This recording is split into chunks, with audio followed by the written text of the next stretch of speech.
As a influencer तुम्ही आज नवी मुंबईतनं बिलॉंग करतायत. आम्ही तुमचं इंस्टाग्राम पेज बघितलं. महाराजांविषयीचा जो कॉन्टेंट आहे तो खूप तगडा आहे, खूप इमोशनल आहे. आणि आत्ताच तुम्ही एक वेब सिरीज सुद्धा बनवली जी मला प्रेक्षकांना सांगायला आवडेल की यूट्यूबवरती वेब सिरीज आहे. आम्ही त्याची लिंक सुद्धा डिस्क्रिप्शनमध्ये टाकणार आहोत, सो ती नक्की बघा तुम्ही. आणि तुमच्या कॉन्टेंटमध्ये मी जास्तीत जास्त जो काही विषय आहे तो महाराजांविषयी आहे. सो लगेच कळतं की कट्टर शिवभक्त. 100%. तुम्ही कॉन्टेंट क्रिएशनमध्ये येण्याचा निर्णय कधी घेतला आणि त्या कॉन्टेंटमध्ये महाराजांविषयी आपण जनजागृती कशा पद्धतीने पोहोचू शकतो हे कसं ठरवलं? मी ऍक्च्युली मला वाटतं हे सर्व सुरुवात करून 6 ते 7 वर्ष झाली. टिकटॉकच्या आधीपासूनच मी या गोष्टी करत होतो. म्हणजे मी युट्यूब चॅनल सुरू केलं होतं नॉर्मली, त्याच्यावरती छोटेफार वाईन्स वगैरे करायचो, जे कॉमेडी व्हिडिओज असतात. पण नंतर टिकटॉक आला आणि टिकटॉक मध्ये येता येता मी महाराजांशेवटी माझा अण्णावच भोसले आणि माझ्या आई वडिलांनी जे माझ्यावरती संस्कार लावले त्यात सर्वात मुळाचा वाटा महाराजांचे विचार हे त्यांनी मला सांगितले. आणि त्या गोष्टीचा गर्व आणि अभिमान वाटतो मला की माझ्या आई बापाने मला त्या रस्त्यावर न्यायचा प्रयत्न केला आणि विचार केला. जसं जिजाऊंनी स्वराज्य निर्माण करायसाठी शिवरायांना सोडलं दाखवलं होतं स्वराज्य निर्माण करावं, तसं माझ्या आई बापांनी मला हा रस्ता निवड आणि ह्या गोष्टी कर. तर तेव्हापासून मला ते मनामध्ये महाराज आले, महाराजांची ओढ निर्माण झाली. आणि मी सुरुवात म्हटल्यावरती मी व्हॉट्सअप किंवा ऑनलाईन युनिव्हर्सिटी मधून शिकलेलो नाही. तर मला वेगवेगळ्या पुस्तकांना मी वाचण्यास सुरुवात केली, भाषणं बघितली. त्या भाषणामधून मला महाराजांच्या विषयी हळूहळू कळलं. परत मी पुस्तकं वाचली, मेन पुस्तकं. आजकालची पोरं, आजकालची पिढी जी आहे ती काय ऑनलाईनच सर्व गोष्टी भेटल्या पाहिजे. पण तिकडे त्यांना एक गोष्ट कळत नाही की आपल्याला माणूस दुसऱ्या त्याच्या हिशोबाने पण विचार सांगू शकतो त्या इतिहासाचं नाव घेऊन. मग ते लोकांना कळण्यात येत नाही. पण आपल्या प्रत्येकाला एक कॉमन सेन्स आहे की आपण त्या इतिहासामधून काय घेतलं पाहिजे आणि नक्की तो इतिहास तो खरं आहे का, या गोष्टी बघणं खूप महत्वाचं आहे. तर तिथून मी इतिहास वाचत आलो, गड किल्ले फिरत आलो. आता एवढे आयुष्य माझं आहे, त्या आयुष्यामध्ये मला संपूर्ण गड किल्ले फिरायचे आहेत. काही गड किल्ले केलेले आहेत, फिरलोय.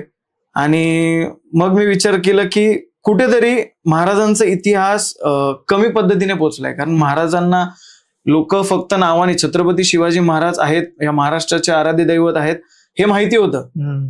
पण प्रॉपर इतिहास 10 वर्षापूर्वी 15 वर्षापूर्वी तुम्हाला आम्हाला माहिती, जिजाऊ माहिती नव्हत्या कोणाला की जिजाऊंनी नक्की किती मोलाचा वाटा किंवा काय त्यांनी नक्की सांगितलंय महाराजांना. तर मी विचार केला की सोशल मीडिया सध्या खूप मोठ्या ट्रेंडिंगला आहे आणि महाराजांचा इतिहास येणाऱ्या पिढीपर्यंत पोहोचवणे खूप गरजेचं आहे. तर मी चूज केलं की मी एक वेगळा ट्रेंड बनवीन. हे वल्गर कॉन्टेंट व्हायरल होण्यापेक्षा त्या वल्गर किंवा त्या फनी कॉन्टेंट मधून मला सोशल कॉन्टेंट आणि महाराजांचा इतिहास कसा पसरवता येईल. पण कधी भीती नाही वाटली की आपल्याकडनं जर नजर चुकून चुकीची माहिती पोहोचवली गेली तर त्याच्यावरनं वादविवाद निर्माण होऊ शकतात? असं भीती वाटायचं मुद्दाच येत नाही, कारण छत्रपतींच्या विचारांची लोक आणि त्यांच्या मावळ्या असल्यामुळे तो रक्त आपल्या नसत आहे.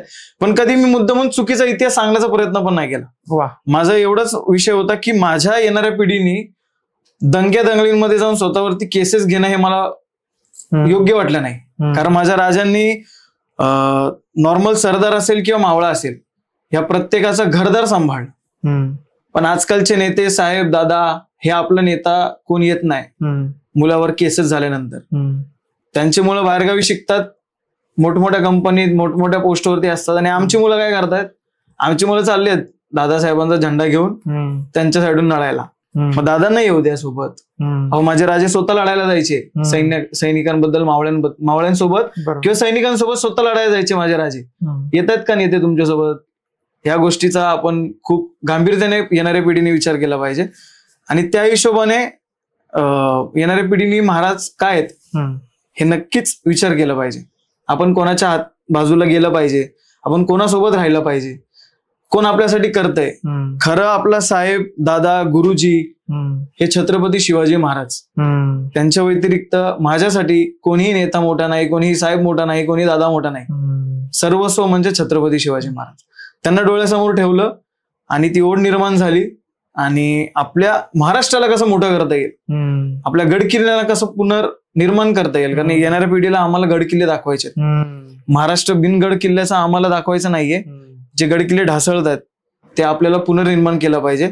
आणि त्यासाठी एवढा पैसा तर सध्या नाहीये, पण जर लोकांची साथ असेल, लोकांनी तेवढं मोठं केलं आणि तेवढ्या गोष्ट माझ्याकडे आली, मोळाचा वाटा नक्कीच मी गड किल्ले निर्माण करण्यासाठी त्या प्रयत्नामधून करणारच.